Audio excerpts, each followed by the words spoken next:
네, 이건무 전문가도 오늘 시장은 다소 좀 기대에 봉직하지 않을까 이렇게 의견을 주시네요. 그러면 최원재 전문가 시각으로 준비해 보겠습니다. 체크 포인트입니다. 안녕하세요, 전문가님. 안녕하십니까. 네, 첫 번째 체크 포인트 알아보죠. 역시나 오늘은 FOMC 이야기 많이 하게 될 겁니다. 28년 만에 75베이시스 포인트 한 번의 금리 인상했고요. 이것으로 끝이 아니다라면서 여운을 남겼습니다. 미증시는 강하게 환호를 했는데 이 부분을 최원재 전문가님은 어떻게 보셨어요? 네, 어제 이제 FOMC 회의에서 연준이 75bp 금리 인상을 했는데요. 지금 캔사스시티 연은 총재를 제외한 나머지 전 위원들이 모두 다 75bp 인상에 동의를 했습니다. 지금 파월 같은 경우에는 이번에 75bp 금리 인상은 하지만 뭐 흔하지 않은 일이다라고 지금 얘기를 하고 있는데요. 그러면서 7월에 50bp와 75bp 금리 인상을 뭐 양쪽으로 가능성을 모두 다 열어놨습니다.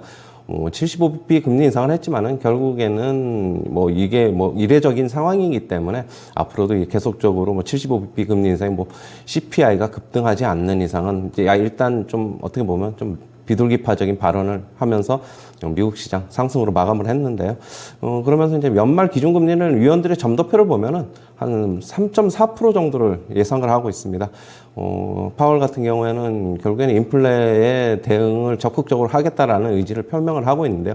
그동안에 이제 시장의 신뢰를 많이 잃어버렸는데 이렇게 공격적인 금리 인상을 통해서 시장의 신뢰를 어느 정도 좀 회복한 것으로 좀 보고 있고요.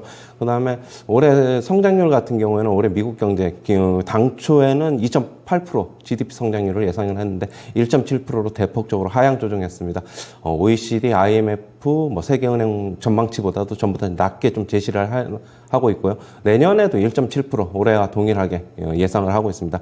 성장률이 결국에는 미국의 잠재 성장률이 2% 정도라고 본다면은 그 밑으로 내려와서 우리가 그동안에 이제 스태그플레이션 우려 뭐 계속 얘기가 있었는데 현실화돼 가는 게 아닌가. 뭐 물가가 드라마틱하게 연말까지 뭐 2% 이하로 떨어질 가능성이 거의 없기 때문에 스태그플레이션이 들어온 게 아닌가 개인적으로는 좀 그렇게 보고 있고요. 결국에는 지금 뭐 75bp 7월에 뭐 가능도 하겠지만 일단 50bp가 어느 정도 좀 되지 않을까 그렇게 보고 있고요. 그 다음에 전체적으로 역시 본다면은 CPI가 안정이 돼야지 그 다음에 자이언트 스텝을 안 할 것으로 보고 있습니다. 지금 현재 유가가 어제 한 3% 정도 하락을 했는데 유가 차트 잠시 한번 보시면은요. 유가 차트 한번 잠시 보시면은 뭐 제가 유가는 어느 정도 계속적으로 보고 있는데 지금 6월에 이제 그렇게 하고 본다면은 급등하기는 조금 힘들지 않을까 개인적으로 그렇게 보고 있고요. 뭐 사우디에 뭐 지금 출장도 바이든이 할 계획이어서 결국엔 증산 얘기가 나올 것으로 보고 있어가지고 지금 9월 CPI 같은 경우에 7월 CPI 같은 경우에 지금 다음 달에 6월 CPI가 발표가 되는데 지금 시장에서는 뭐 9.3, 9.4 얘기가 나오고 있지만은 결국에는 저는 이번 달이랑 비슷하게 한 8% 중반 정도로 보고 있어가지고 그렇다고 본다면은 미리 컨센서스 높여 놓으면은 어느 정도 CPI가 낮게 나오면 시장은 환호할 것으로 긍정적으로 반응할 것으로 보고 있고요.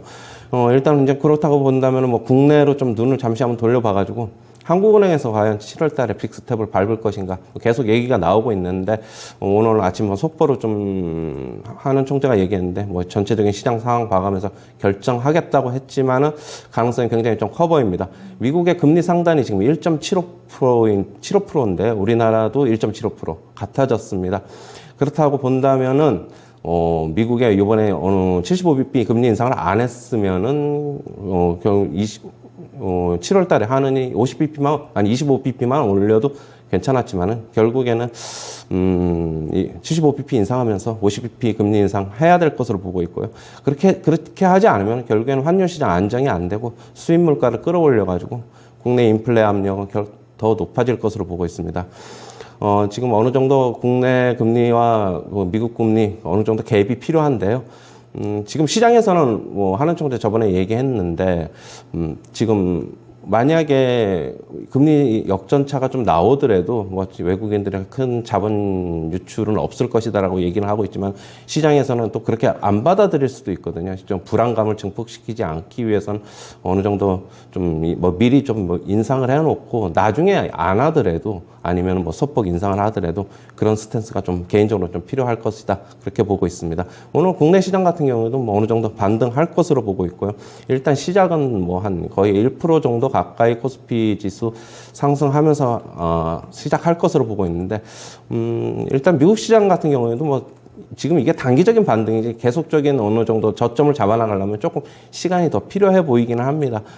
지금 이번에 만약에 좀 어느 정도 지수가 좀 계속적으로 올라온다면 물량 정리 못하신 분들은 일정 물량 좀 정리도 좀 필요하다. 저가 매수 기회는 또 줄 것이기 때문에 그렇게 뭐 아주 다급해 보이지는 않는다. 개인적으로 그렇게 보고 있습니다. 지금 사담고 들어가기보다는 반등이 나오면은 비중을 좀 줄여주자.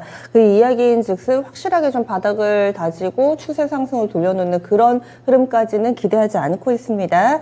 최원재 전문가의 FOMC 관련돼서 의견을 좀 들어봤고요. 다음으로 두 번째 체크 포인트 넘어갑니다.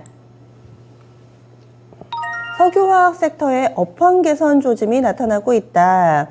뭐 NCC 쪽 보시는 거세요? 네, 뭐 역시 NCC 쪽을 봐야 되는데요.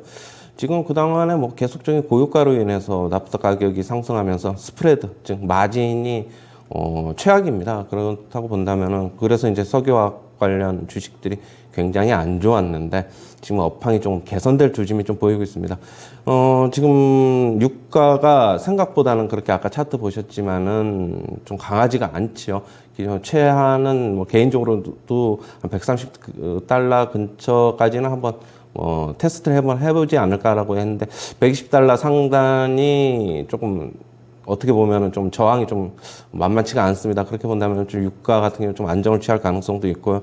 역시 뭐 중국 봉쇄가 해제된 것이 좀 개선될 조짐이 보이고 있습니다. 스프레드가 개선될 조짐이 보이고 있는데요. 중국 ABS 공급 확대로 인해서 벤젠 수요가 개선되고 있어가지고 스프레드가 지금 상승 중입니다.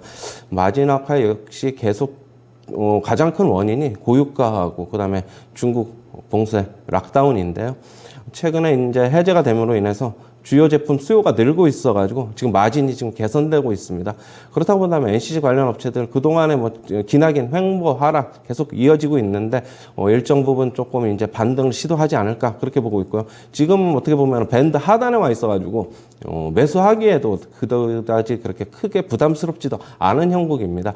역시 뭐 NCC 업체들 주요 관심 있게 좀 봐야 되는데 롯데케미칼, 대한유화 그다음에 LG화학, 그다음에 하나솔루션까지도 좀 같이 봐야 될 것으로 보고 있고요. 하나솔루션은 그동안에 뭐 태양광 패널 쪽에 수혜를 입어가지고 상승했지만은 석유화학 업황이 역시 업종이기 때문에 역시 이쪽으로도 실적의 개선세가 나타날 것이다. 개인적으로는 그렇게 보고 있습니다. 네, 석유화학 섹터 같은 경우도 워낙에 유가가 고공행진을 펼쳐서 이런 원가 부담 등의 영향을 받으면서 안 좋았는데 이제 서서히 좀 개선되지 않을까. 앞서 첫 번째, 두 번째 체크 포인트를 좀 묶어서 봤을 때 결국엔 물가 그리고 그 핵심이 국제 유가를 잡겠다라는 미국의 의지가 강하다라는 점을 이번에 FOMC를 통해서도 확인을 했는데요. 그렇다면은 이번에 반등이 나온다면은 인플레 관련된 종목군들은 꺾이고 반면에 낙폭과대라든지 다른 종목 쪽으로 매기가 이동을 할까요? 어떻게 좀 보세요?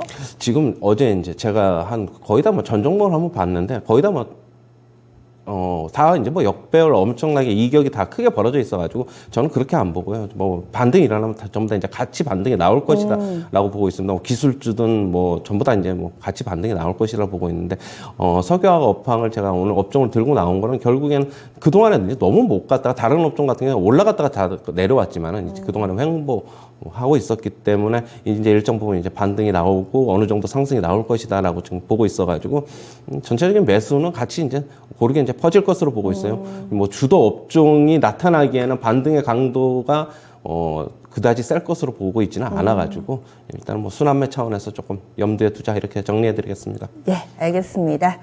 그러면 오늘의 추천주 넘어가겠습니다. HMM 해운주 가져오셨어요. 이 종목이 한 27,000원 부근에서의 흐름인데 지금 이 종목을 봐야 되는 이유는 뭘까요? 저번에 이제 목표가 도달하면서 뭐 일단 좀 주가 많이 좀 빠졌는데요. 지금 뭐 전체적으로 주가 많이 빠졌는데 이 업종 같은 경우에는 그나마 좀 덜 빠진 것으로 보고 있고 뭐 앞으로도 뭐 실적이 계속적으로 받쳐줄 것이기 때문에 HM 같은 경우에는 지금 주가에서 접근하기 무리가 없지 않나 그렇게 보고 있고요. 올해 역시 사상 최대 실적에 대한 기대감이 있습니다. 이제 안정적인 이익 구조로 진입한 것이 아닌가 그렇게 보고 있고요. 이익 잉여금 증가로 인해서 배당 확대에 대한 기대감도 가지고 있습니다. 역시 중국 상하이 봉쇄 해제로 인해서 수혜 업종이 되겠고요. 지금 고유가로 인해서 어느 정도 피해를 받고 있지만 높은 해상 운임이 커버하고 있어서 앞으로도 실적에 긍정적으로 보고 있습니다.